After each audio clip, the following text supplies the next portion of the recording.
150 years ago, deep in the Vallée de Joux, a story was set in motion. In a world on the edge of transformation, two men, driven by passion and precision, laid the first stones of what would become a revered legacy in the art of crafting time.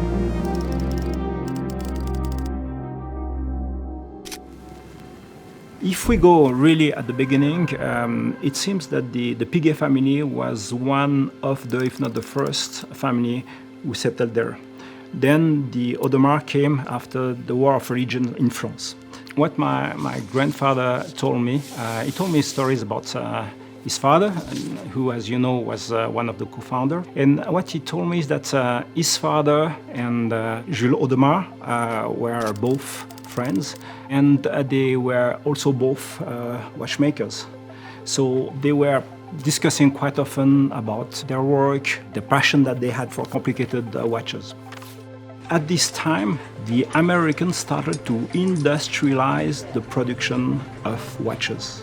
And what my grandfather told me is that his father and his friend, they didn't want it to follow that path.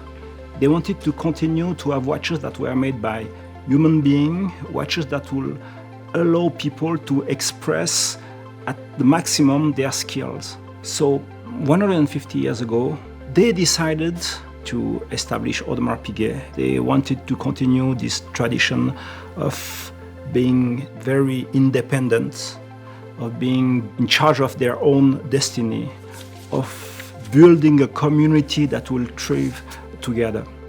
If we are where we are today, it's because people who were there before our own time were willing to make huge sacrifices for this company to continue because they were convinced that it was something that was very important for the community. Another consequence of living in an environment like that is that you need to collaborate with the other people that are also sharing your situation. My grandfather, he was the first to inaugurate the skin jumping installation that was settled there, but it was one of the watchmakers that was his coach. So people had different roles in society.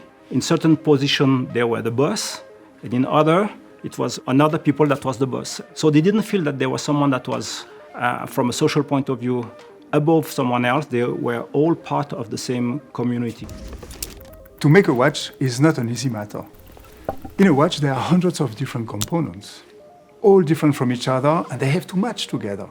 To do that, you need hundreds of people and dozens of know-hows. Nobody is able to produce a watch alone. You need a community, and the Vallée de Joux is the perfect place for that. La Vallée de Joux is where we were born, is a place where we belong and defined in the past our character of resilience and going well beyond the constraint of nature.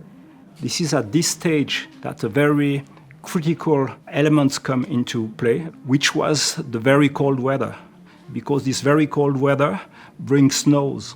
And when people were locked, when you are locked into your farm for 8 months per year, then it gives you a lot of time. There was very limited natural resources, and they had to find a way to make a living. When you think about it, could you believe that it was actually this very difficult climate and all this snow that was the reason why people started to make watches in this valley? Ici, le rythme de la nature nous a influencé sur la manière comment on voulait avancer. Ça veut dire l'homme, s'il voulait survivre ici, il était obligé de s'adapter à ce rythme. Ce qui veut dire l'hiver, tu ne pouvais pas travailler dans le champ. Et comme il y avait presque 6 mois d'hiver, ils ne sortaient pas de la vallée. Alors ils étaient bien obligés de faire quelque chose qui rapportait un petit peu d'argent pour survivre. Et leur créativité, entre autres, c'était l'horlogerie. The Vallée de Joux is a wonderful place, is beautiful, but it was very harsh with limited resources. But it's because of this scarcity of resources that this industry is born. Alors, la première fois que je suis rentré dans cette vallée, je passais le marché-rue et c'était le début de l'été. Je ne savais pas encore conduire, c'est ma maman qui était prête à m'amener jusqu'à ici depuis Zurich. Et en passant par le marché-rue, on a dit « Purée, t'as vu, c'est beau là, purée !» Dans ma prochaine vie, moi, je vais être une vache ici. Je me sens tellement bien dans cette nature. Et je ne pouvais pas imaginer cette horlogerie de luxe que tu descends vers l'Horatio. Audemars Piguet has been created in the Vallée des Joux, and after 150 years we are still here. Our watchmakers working and assembling and finishing watches by looking at the very same valley that inspired our founders. Je crois que la transmission, elle est hyper importante. Prendre vraiment ce qui est bien du passé et transmettre dans le futur. Si on prenait plus de temps pour certaines choses, je crois que c'était une bonne chose, aussi pour la créativité. A watch is a physical object that brings materiality to time. This is what we are talking about. Savoir-faire is at the heart of our history. When one started in the 18th century to learn watchmaking, everybody in the small farms, in the small houses, transformed its already existing small workshops into a watchmaking workshop to produce not the whole watch, part of it. This is what we name the établissage system, the network of the different small in-house workshops that are connecting the people and that make possible to produce complicated watches. C'est cet rythme qui a fait qu'on était extrêmement créatifs. Ils creusaient, ils creusaient, ils creusaient. Ils étaient pour moi fascinants. C'est combien qu'ils sont moitié mathématiciens quand même pour créer un mécanisme aussi complexe. Et toutes ces grandes complications, ils étaient inventés au 18e, 19e peut-être encore un petit peu, mais la majorité au 18e. At the time, the access to the final clients was nearly impossible for people living here. So they started by producing movements, blanks, that were sold to Geneva watchmakers. Then they sent some of the family members to Geneva, to London, to New York, to Shanghai. By creating and enlarging this network with retailers, with agents, and finally opening boutiques around the world, made the Vallée de Joux very visible. And today people are coming to us. That's sort of a miracle. We still need the help and the know-how of the great specialists. That's the way the établissage system is still alive.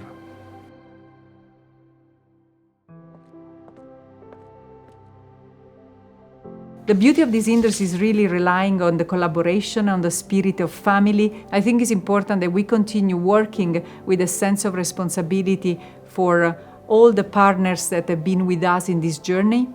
And being in Le Vallée is a big inspiration of what we can continue doing in interpreting time.